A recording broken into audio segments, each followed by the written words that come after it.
are on my radar. The first is the censorship-resistant web, which I'll dig into a little bit, and then the other is this idea of sovereign money. So I think those are both really, really big, and they're going to have a big impact on the human condition.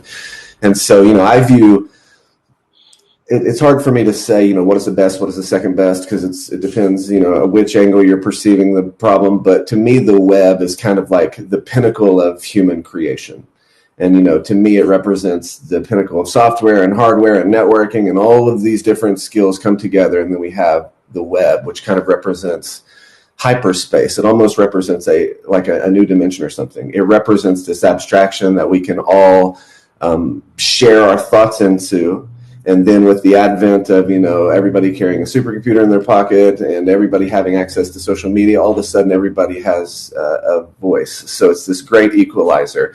And Clay Shirky, who's an author, wrote this book called Here Comes Everybody. And he points out that for the first time in history, the ability to organize at scale and the ability to take an idea and spread it is no longer in the hands of a few people. Now it's in the hands of everybody. So everybody in the world has a voice, and everybody in the world is going to be able to tell their story.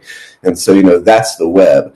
And then we have hypertext, and we're able to take all of our ideas and put them in this digital space. And now the digital and the physical are converging. And this digital space, it rewards and encourages open source. So, because information it wants to be free, and prior to, crypto and NFTs, it was really hard to have digital scarcity.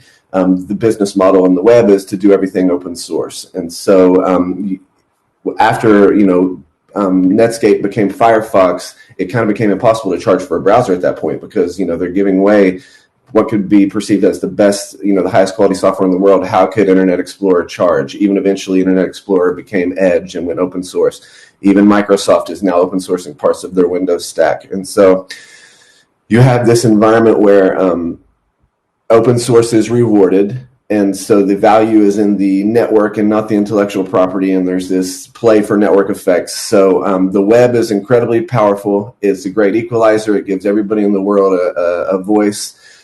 But now we're seeing deplatforming or censorship. And so we found ourselves in this position where we're all routing our communications now through private companies. And so even though there are public protocols where we could be routing our APIs through public, that we own our own data kind of set up, it's not that way yet. And we're doing Facebook and Twitter.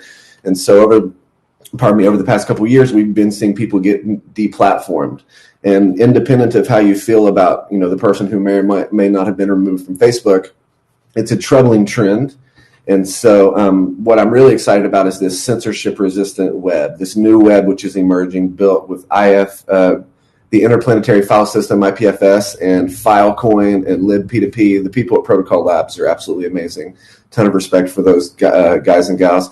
And so, Avalanche has partnered up with Aleph.im, and then there's a couple other partners, which I don't believe are publicly announced yet, but ultimately building out APIs which feel very much like like Amazon Web Services. So, developers are used to having this API instead of pushing all of our content to the traditional web. Why don't we push it to the decentralized web? And then similar to all these other decentralized networks, there's no one single point of failure that whoever wants to censor can go and shut it down. So that's one thing I find very exciting. And then the other is just sovereign money, truly sovereign money.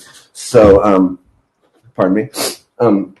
I believe that wealth is critical to the human condition. And I don't want to sound shallow there. What I really mean is that the idea of being able to take your work or your creativity or your inheritance or whatever and be able to transmute this into a store of value, some abstraction that we all agree, like, hey, I'm able to take this value and put it in this thing and store it there.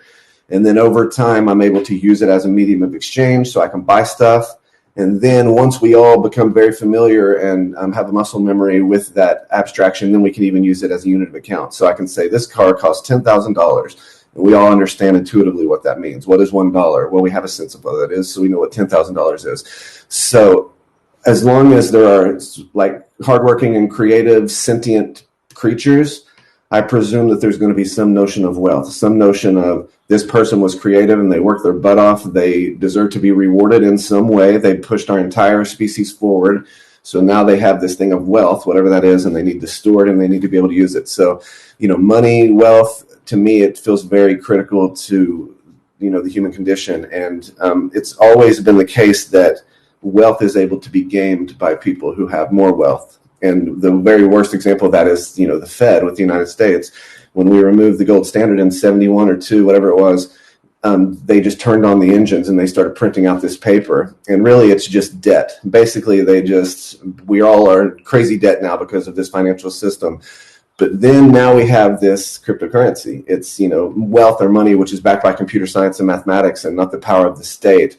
And with things like mnemonics, so, a 256-bit human readable string, which can be in your native tongue and from which you can derive an astronomical number of seeds and keys. You can imagine today, if you have $1 million in cash, what do you do with it? Well, you can put it under your bed. That doesn't seem very reasonable. You can put it in the bank, but that comes with its own problems. Or you can just put it on the blockchain and have a mnemonic somewhere, and it's totally self-sovereign. You own it. And there's even, you can do, I'm forgetting what the exact term is, but you can basically do wallets where there's a $5 wrench attack, which famously, computer scientists are willing to spend $100 million in some big computer system, but then a guy shows up with a wrench and says, I'm going to beat your kid's head in, give me your keys, and you give him the keys. Well, there are certain ways you can set up wallets where you literally cannot give the person the private key. You don't know what it is. I'm forgetting what the word is right now, but I think you know what I mean. So anyway, so there's this idea of totally self-sovereign money. For the first time in history, we have complete control over our money, and it's backed by computer science and mathematics. So to me, those are two things that I'm very, very excited about. The censorship-resistant web, and similar to the early internet pioneers of the late 60s and early 70s, whose work is now 50 years later having such a radical impact. I believe that our work will have impact like that. And then also self-sovereign money. I just think it's the first time in all of human history that people are able to truly be in control of their money. It's a new type of money, an open source money, a money where innovation is a feature and not a bug. So those two things excite me. Very cool. Very, very exciting. I love your passion. I just have a totally unrelated topic. Sure. What's going on at Avalanche? Like everyone from your marketing team to your engineering team to Farid, like these are A++ talent. Sure. What is the secret sauce here? How has the team been able to attract such a caliber of talent? Would love to hear your thoughts there, because we need to replicate that at Covalent as well. Not saying that our team is great, but we need more and more and more great people. Yeah, so we're very fortunate then all the way to the top of our food chain, starting with Goon, our CEO, and Kevin, our COO, and Ted, our Chief Protocol Officer, our 3 co-founders. They're all exceptional computer scientists. I believe they're all PhDs from Cornell. Although for what it's worth, certificates don't matter so much. It's more that college shows that people can work and they can get through the grind and they can deliver. And so I never want to play down academia, but at the same time, I want to say academia isn't a strict requirement. Really what matters is continuous learning and passion and being able to be creative and easy to get along with and those kind of things. But with regards to your question, I think Kevin and Goon and Ted they've accomplished the dream of every startup founder. So they've been able to marry a inspiring vision. So the Internet of Finance, it's a very big vision. They've married that with a genuine technical innovation. So Avalanche Consensus genuinely is a big step forward. In the same way when Nakamoto Consensus was released by Satoshi, it was a computer science innovation from classical consensus to Nakamoto Consensus.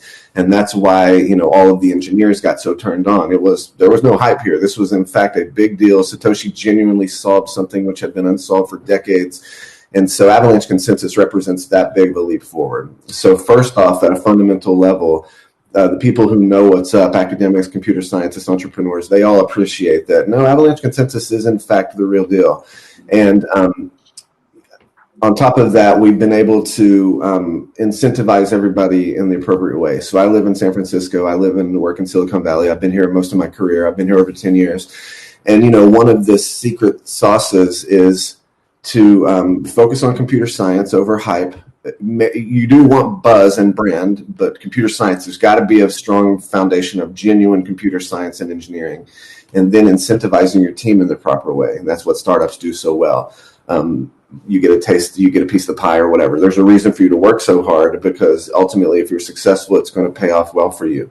And so I think Kevin and Goon and Ted have done a great job with having a great vision, marrying it with computer science, and then incentivizing everybody in the proper way. And I just think Goon created the first proof of work system, I believe, or one of the very first ones, called Karma. I just posted the white paper on my Twitter account earlier this week, in 2003. So, this was a problem that they were working on 6 years or so before Satoshi released his white paper. So I think there's just a lot of street cred there with Goon and Kevin. And then, as I mentioned, a genuine vision, and marrying that with a genuine tech innovation, and then properly incentivizing people. I'm definitely a Goon fanboy here. Sign me up. So I've been following his work for a very long time, even before Avalabs, before Avalanche. For those of you who completely unrelated, but he did a Bancor takedown many years ago, I think 2016, 2017. And that's when I was like, okay, something is up here. And so I've been following, his work ever since.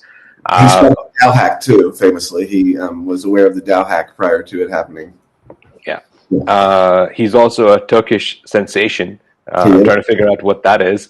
But every time we do something with Avalabs or Avalanche, we get a lot of excitement in the Turkish community, which is very cool to see. Okay, cool.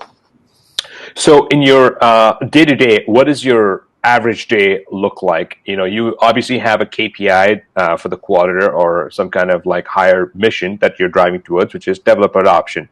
But tactically, how does that parlay into your day-to-day? What does an average day look like for you? Yeah, so I do. I really have two buckets of work that I focus on. One is just developer services, and then the other, I actually maintain Avalanche JS.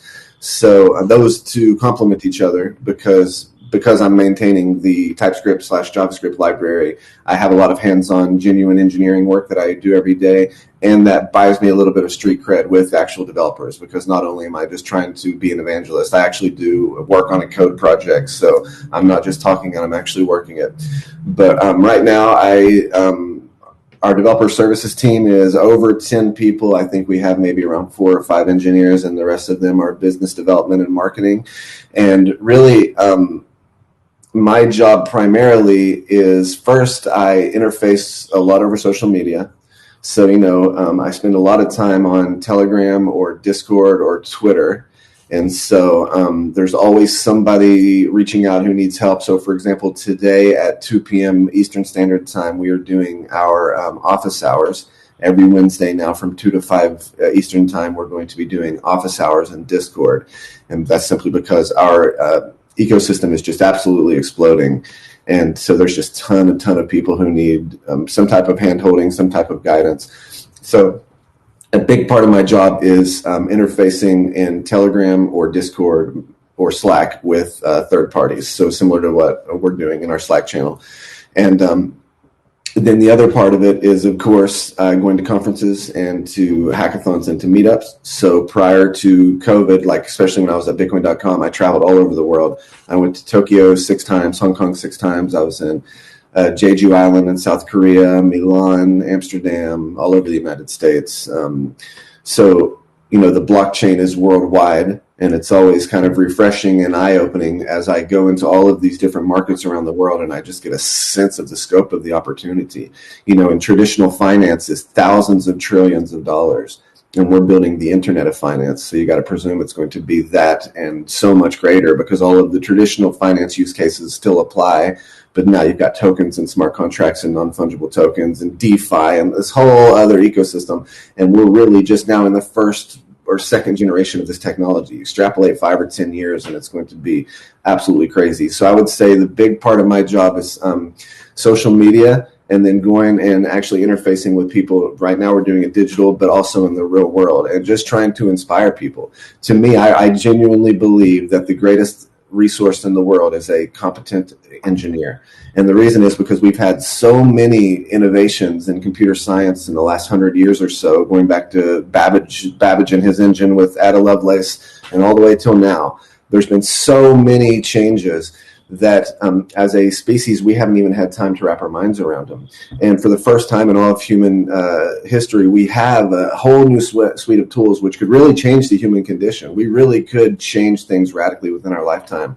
Already things have changed pretty radically. I always say one of my cliche lines is that technology is the story of the human experience. And what I mean by that is the human condition has really not changed much in the last 100,000 generations or so. Homo sapiens have been about the same biology for about 100,000 generations or so. So what's the difference between me and my great-great-great-great-grandpa? Well, the difference is the technology which is around during our life, which allows me to have an impact and shape the world around me. And so it could be that everybody was as smart as Einstein 20,000 years ago, but they weren't able to have an impact because the tools did not exist, right? So it's totally about technology is the story of the human experience, and the technology which is around during your lifetime enables you to have an impact on the world.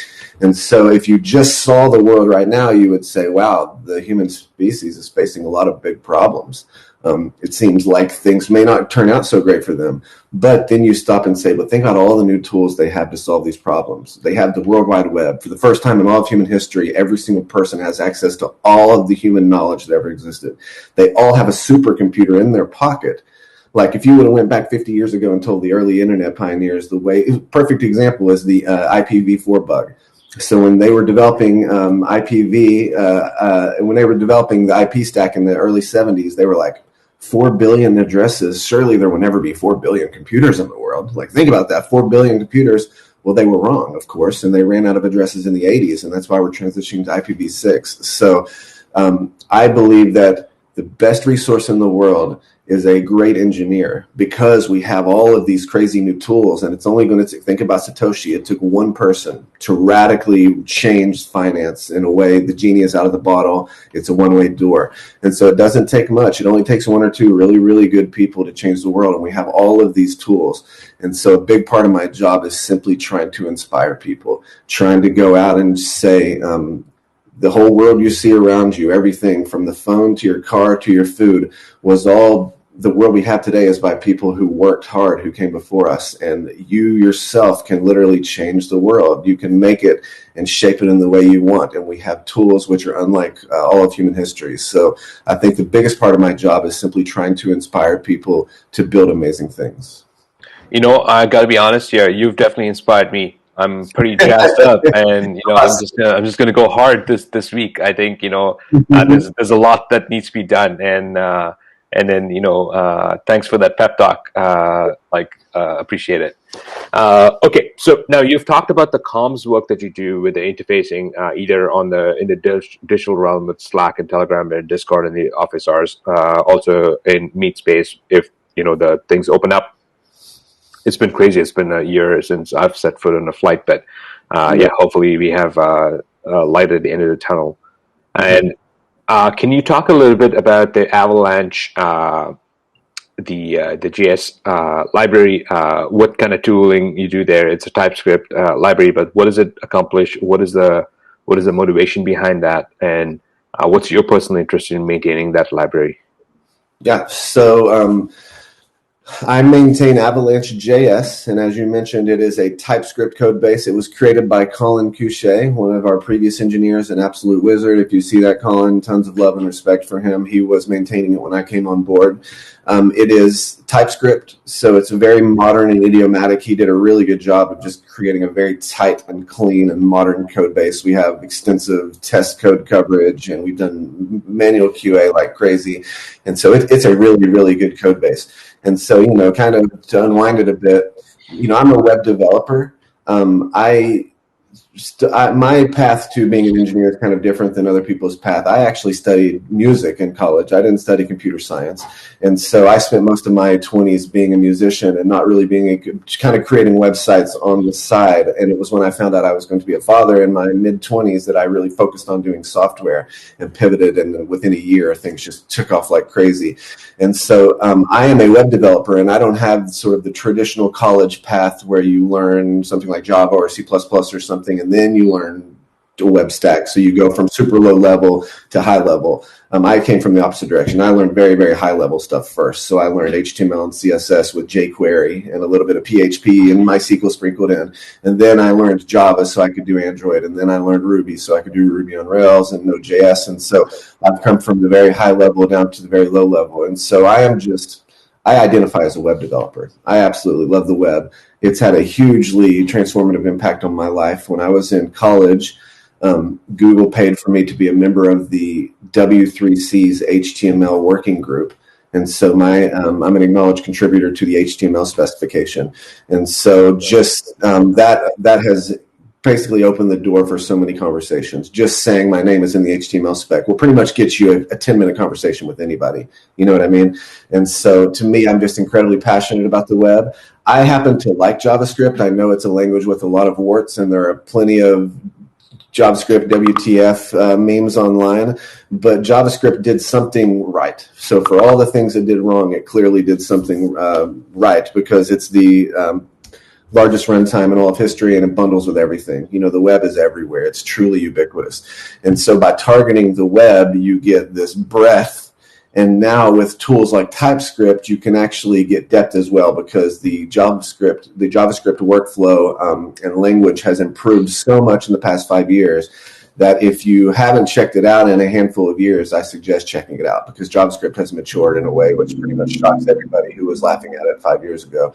And so, you know, now JavaScript is just incredibly powerful. It's very dynamic. I'm a huge fan of TypeScript. So, you know, again, coming from high level to low level, I spent most of my career not using types because I was using JavaScript. Well, anybody who's ever done any massive programming in the large knows that things like typing make your IDE come alive with auto-suggestion and finding errors in other files and telling you if the type is incorrect, and that makes your build tools better. It gives you compile time errors instead of runtime errors, so you don't have to catch the bug with an actual user, etc. So JavaScript with TypeScript, I have this idea that the pace of change is accelerating, and there's continuously more and more complexity. And so one of the challenges that we face is to always be 1 or 2 steps ahead of the next big boom in complexity. And so you've always got to have the right tools in place that allow you to handle the next big boom. And if you don't, your code will buckle under its own abstractions. And so as humans, we're tool builders. It's one of the great things we do. And so it's one of the reasons I love being in the development services world, because we're always seeing such rapid innovation. And so to me, if you look at computer science, there's 2 trends that always remain true, from programming in the low to programming in the high, and from programming in the small to programming in the large. And so today, whatever we consider to be high level and super large will be low level and small to the 2 or 3 iterations down the line. And so there's always some new level abstraction, and I'm on the eternal quest for the higher level abstraction. And so TypeScript is just the right tool. So if you're a web developer and you're creating code in the large, you want to use TypeScript, and I'm a huge advocate of it. Of course, it transpiles into JavaScript, and any JavaScript, it's a strict superset of JavaScript, so any JavaScript is valid TypeScript.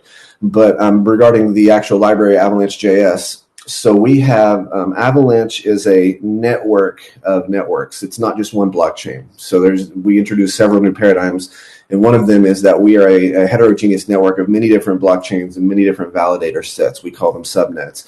And so in our world, in Ethereum's world, you launch your dApp as a smart contract. In our world, you launch your dApp as what's called a virtual machine. And basically, a virtual machine is the application level logic of your blockchain. Technically, it's a state machine. So you have the state of your blockchain, and you have a state transition function, and then you have an API that users can interact with your blockchain through. And so we say that in the same way in object-oriented programming, you have a class, and then you have an instance of a class. In our world, you have a virtual machine, and then you have an instance of a virtual machine, which is a blueprint, or which is a blockchain, I should say. And so, for example, we have the Avalanche virtual machine, the AVM, and we have instantiated it into the X chain on our default subnet. But you can launch your own subnet today and launch your own version of the AVM on a subnet. And one subnet can have multiple instances of the same VM, or a VM could live across different subnets, some of them public and some of them private. It's very, very heterogeneous. But this idea of virtual machines, they're basically like transaction serializations. So we have different transaction types: input transaction, or import transaction, export transaction, create asset transactions, send, all these things. And in order to do these actions, you basically need to create these serializations, which is just a bunch of bytes, and you need to post them to our full node. So our Avalanche JS library does a couple of different things. It has the full JSON RPC. So, we have, you can check balances and you can get blocks by height, the kind of traditional stuff you can do over a JSON RPC. Of course, we support all of that, but even more powerfully, we support transaction serialization for the P chain, the C chain, and the X chain. We have three blockchains on our default subnet. And so you can create assets, you can import, you can do cross-chain swaps. So, and then the final thing it does is you can you can handle key pairs locally. So, we consider an anti-pattern for people to be storing their keys on a full node. Instead, you should do everything locally in your app. You should sign, you should create key pairs, etc. So Avalanche JS does all of that. It creates transactions and signs them locally. It handles key pairs, and it does all of the JSON RPC stuff. And then it works in concert with libraries like Web3 for doing C-chain stuff, and then you can also use it in concert with things like Truffle or Hardhat. So our C-chain has 100% backwards compatibility with existing Ethereum development tooling, which is one of the reasons it's exploded so quickly, because taking a dApp from Ethereum and launching on our C-chain is relatively straightforward. So to kind of sum it up, Avalanche JS does all of the JSON RPC stuff. It creates all of the different transaction serialization types, and it does all of the different signing and key pair and stuff locally. And my motivation for doing it is that I'm a web developer and I love JavaScript and TypeScript. I believe that the ubiquity of the web is just a huge opportunity. You can write one app and it can run on a watch, to a TV, to a computer, to a tablet, to a whatever. And so I'm just a big advocate of the web, and so it makes sense that I would maintain the web library. Okay, awesome. Makes a lot of sense. So it's like a Web3 JS, but specifically to interact with the three blockchains and work around some of the nuances of the Avalanche ecosystem. Yep. Awesome. Also, because you have TypeScript now, you can access TypeScript rather than relying on pure JavaScript from like 5-6 years ago. Yeah, exactly. It has the very best. It's genuinely a very idiomatic TypeScript code base. So we follow all of the different. We have a style guide, right? So we try and have it be idiomatic with modern JavaScript and TypeScript. So if you're a web developer, it should feel right at home to you. Awesome. Okay, so from your perspective, what's new and exciting that's coming up on Avalanche? Sure, so much. My goodness. So one thing I've noticed, that, and this isn't just Avalanche, this is across the whole ecosystem, but it's something I'm witnessing, so I'm trying to put a term on it. I'm calling it the bridgening, which is a horrible name, but it's just my placeholder name. And basically what I'm seeing is now the EVM, the Ethereum virtual machine, for better or worse, has really won the battle for being the engine of DeFi right now. Now, that doesn't mean it'll always be the winner. It doesn't mean it's not going to be, surpassed by something else. And I suspect it will, because that's the nature of technological innovation. But at this exact moment in time, the Ethereum virtual machine is it's the winner. And if you do not have compatibility with the EVM, I don't see how you can be a real competition in DeFi. And the reason I say that is this. So, our mainnet has been live just a little bit over 6 months. And really, it's been over the last 8 weeks that we've had just tons of transaction on our C chain. But we threw up an instance of the EVM, and it's like a Petri dish. It just caught life instantly. And, we threw up Pangolin. We helped dedicate resources to create Pangolin, which is a Uniswap clone.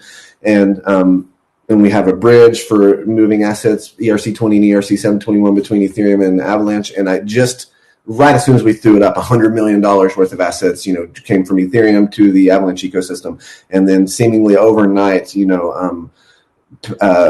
Pangolin had 225 million or something staked up. And, just the amount of projects and DeFi projects which have just taken off on Avalanche and have been seeing just big numbers, millions and millions of dollars of wealth staked or moved around in some way. It's seemingly happening overnight. And so me witnessing that from a firsthand really gave me a perspective and an appreciation for the EVM and how powerful it is, and how much, even though the developer ecosystem is very small overall, the entire blockchain, all of them, if we even talk about all the blockchain engineers, it's still very small compared to traditional enterprise type stuff. But even with that little small developer ecosystem we have overall, the built-in knowledge of people who've already been launching DEXs on Ethereum and the Binance Smart Chain and Tron and all these other things, being able to transition their skills into Avalanche has just been awe-inspiring and humbling. It's just been really, really cool to watch. So what I'm seeing now is the bridging between all of these projects. So, for example, we have the Avalanche Ethereum bridge. And right now, there's a bridge being worked on so recently, Bitcoin Cash got an instance of the EVM. It's a side chain. And there's a bridge being created between Bitcoin Cash and Avalanche right now. What I see is just this, anywhere where there is an EVM compatible chain, there will be some type of bridge to move these assets in and out of these layer one solutions. So that's one thing I see, which is just interesting and noteworthy and exciting. The EVM, in my opinion, has won the engine of DeFi competition. Again, I suspect that there will be competition eventually, but at the moment there doesn't appear to be any. If I may, so that is exactly what we're seeing. In fact, the reason we called our project Covalent, because Covalent is a type of chemical bond. And covalent bonds. So we're binding these different, blockchains and one unified API. So that's like the genesis story. Of course, we didn't think it would be so hot so fast. We've been around for 3.5 years, but so that's why our project is called Covalent. And going on to that chemistry physics reference, because I'm a physicist by training, the way to think about what is happening here is that potential energy is getting converted into kinetic energy. So there's this potential for liquidity, for assets, for developers. And by providing the right set of tooling, suddenly all this kinetic energy, all the motion starts happening, right? So that's what's happened. So by introducing the bridge, the potential has always been there. It's just been unlocked now. And now you see the fluid motion of assets and talent across these chains. So I think I'm going to stop with my physics and chemistry reference yesterday, but it gives you that analogy of like what is happening here.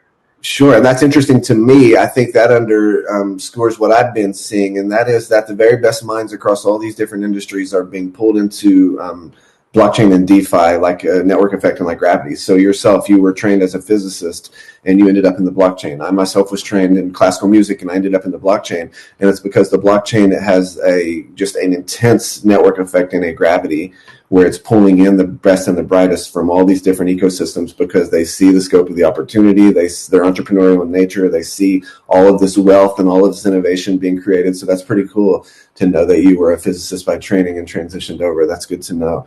To wrap that up, I see the bridging as something with regards to Avalanche. We are about to have, we've already started the first phase of a network upgrade called Apricot. We're going to be calling our network upgrades by fruits alphabetically. So our first one is apricot. We have blueberry, which is going to be coming after apricot. But we have epochs, which are being introduced. So our X chain is a DAG. It's a directed acyclic graph. And so it doesn't have total ordering. It only has partial ordering. And so this notion of epochs gives some notion of absolute time. So we're able to do a bunch of exciting stuff like state pruning. So right now, to spin up the blockchain, you've got to sync everything from the very beginning. Instead, you'll be able to sync from different epochs because we'll be able to do state summaries for different epochs. So it's going to radically reduce the amount of time it takes to spin up a node from whatever it takes now, which is hours, maybe even days, to a very, very short amount of time because you'll basically only have to sort from the very last epoch. It also enables governance. So governance is huge, and it's DAOs, a distributed autonomous organization, is one of the things I see that's very exciting to me. And this idea of governance, the idea of based on your proof of stake, so how much equity you have in the ecosystem, ultimately giving you a voice in the future of the ecosystem is very exciting. Governance is something that's getting ready to be turned on. We're also doing variable fees. So we're doing EIP 1559 style variable fees, which are what's being introduced in Ethereum at the moment. Right now, Our gas was 470 GUI.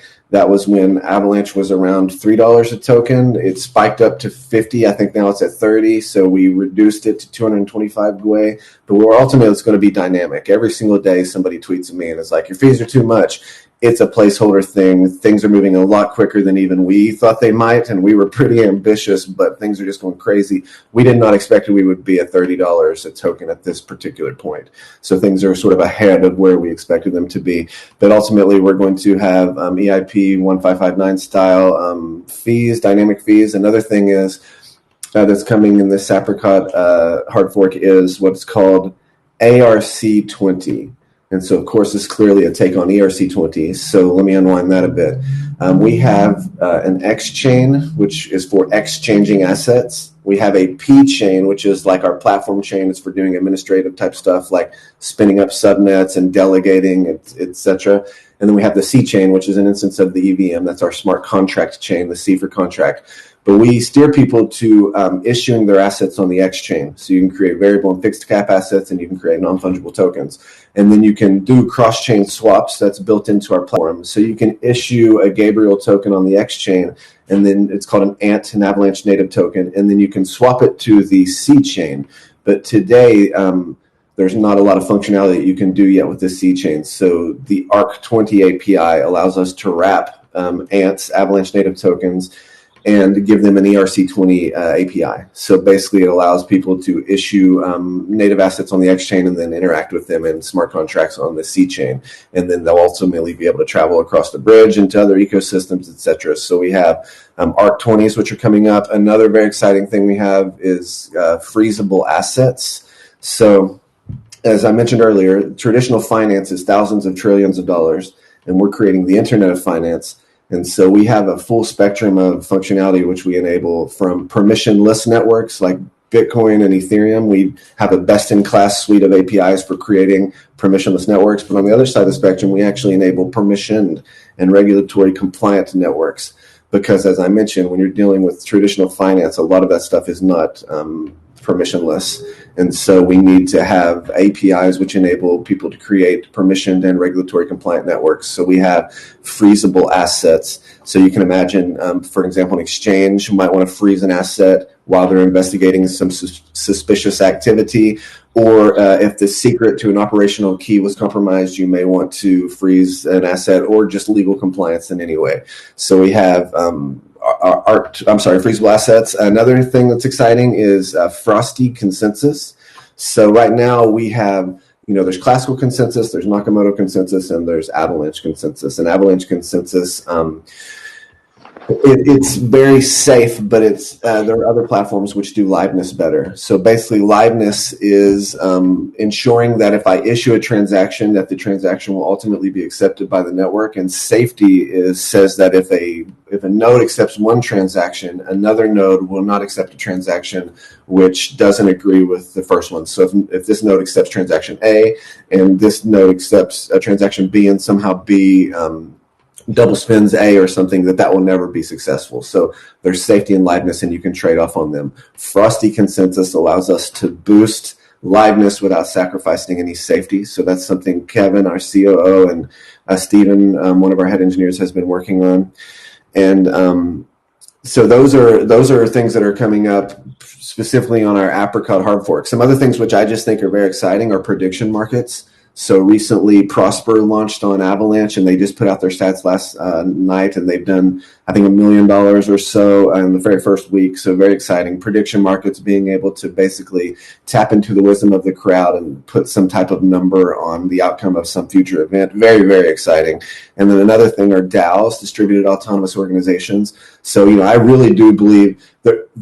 So let me unwind this. So Peter Diamandis, the guy who created the X Prize and one of the co-founders of the Singularity University, says that within the next 10 years, we will experience more technological innovation than we have in the previous 100 years, right? And Ray Kurzweil, the guy who is the Singularity guy, he says that we'll experience 20,000 years worth of paradigm shifts in this century if you consider 1900 to 2000 to be the pace of change. We'll experience 20,000 years worth of paradigm shifts. So in other words, there are just radical innovations happening all around us, and they feed in and amplify each other. And so I think that distributed autonomous organizations are going to be a big deal because I believe very much in the Internet of Things, and I believe very much in AI. So I believe whether or not it's strong AI or not, eventually there are going to be agents which act independent of humans, and they enter into agreements with each other, smart contracts, and they ultimately settle independent of humans on the blockchain. And so, the convergence of AI and the Internet of Things, I think, really plays well into DAOs. So to me, distributed autonomous organizations are very exciting. And then just Avalanche in general, our architecture of subnets and virtual machines, I think that right now we're seeing an absolute explosion of stuff happening on Avalanche, and this is just on our primary subnet. When we have different subnets, we're going to have tens of thousands of these public and private networks, and they're all going to emerge into this global marketplace, which we call the Internet of Finance. Amazing. So there's a lot coming down the pipe. Yes. 2021 is going to be exciting. I think one of the nice things about the lockdown is everyone's just been heads down shipping. So now we have a lot to catch up on. Once the conferences seasons are back on. Okay, so we're almost coming up towards the time. Any final closing thoughts? Anything that you'd love to see? So we have a hackathon, Covalent and Avalanche hackathon going on, the 1 million wallets hackathon. Any closing thoughts? Any words of inspiration? Anything that you personally would love to see built in the hackathon? Sure. So yeah, I think that the opportunity for us to grow our community is, I think it lies out there. So I think one of the things we can do is we can on-ramp developers and users and designers and engineers. It's not just engineers. There's also designers. We need everybody. We need everybody to make this successful. I think we can get them from other ecosystems. So right now, even though you and I live and breathe this every day, and it's kind of encapsulating our entire life, crypto is still relatively small. In the big picture of things, it hasn't impacted everybody's life like it will. And so I think there is the potential to go to other ecosystems and bring their designers to us, to go to other ecosystems and bring their entrepreneurs and their investors and their engineers to the blockchain industry. Instead of us all bickering over the small amount of talent which we have available to us, let's go reach out to the outside world. And so, we have a lot of wealth in the blockchain ecosystem. What we lack is just manpower. So what I really hope to see is I just hope to see our communities grow. And then also, I would like to see, I think that the blockchain space can be very confrontational. And so it can be challenging for newcomers to enter the ecosystem because the barrier to entry is very high, and sometimes they can be made to feel stupid or something like that. So I would like just the blockchain ecosystem in general to be more accepting and to come to the understanding that if this is going to be as successful as we all want it to be, and it is going to be successful as we want it to be, this is a worldwide technology. So we are the early internet pioneers of the early 70s, and soon this is going to touch everybody in the world. And so we're going to have to accept that that's our mom and our pop. That's people we don't like. That's people using tools that we don't use. So ultimately, I think I would like to see the blockchain ecosystem just to be more accepting to newcomers. But yeah, I think the big thing I would just end on is that there is a ton of amazing people who are not part of the blockchain industry.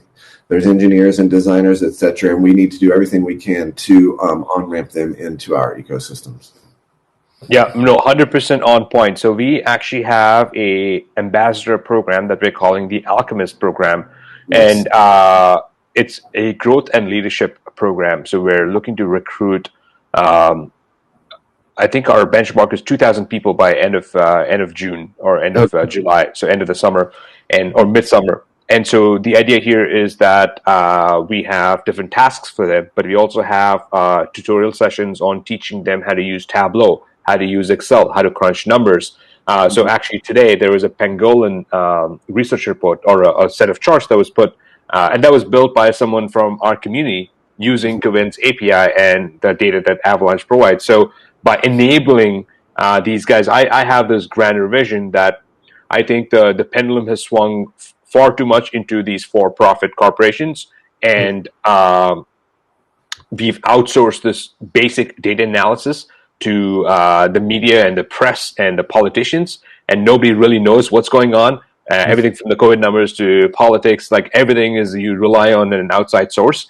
And this is akin to 100 years ago where you had to get a mechanic to crank up your car to run it. And now you can start the car from your smartphone, right? Everything has to be self-serve. So by teaching, the next generation of thousands of people how to crunch and understand the data and come up with their own narratives is a very powerful movement you can see in society. So part of this Alchemist program is to do that. And so an example, a proof point there is just the chart that came out this morning. It was built by one of our alchemists, and she's done a fab job. So Leilani, kudos to you. I don't know if you're on the call, but she's built this beautiful, I think it's like a bubble chart on the top assets that are being shipped on Pangolin. That's like a very insightful chart. And she was able to do that by herself, which is amazing. Now, if you can scale that level of capability and skill to thousands of people, that I think that alone is a very powerful thing to have in this space. And you don't have to know. It's just like you're like a web developer. You don't have to know blockchains. You don't need to know consensus. You don't need to know like how to run a node. It's just everything should just be interoperable with existing systems, right? So pretty cool to see this roll out.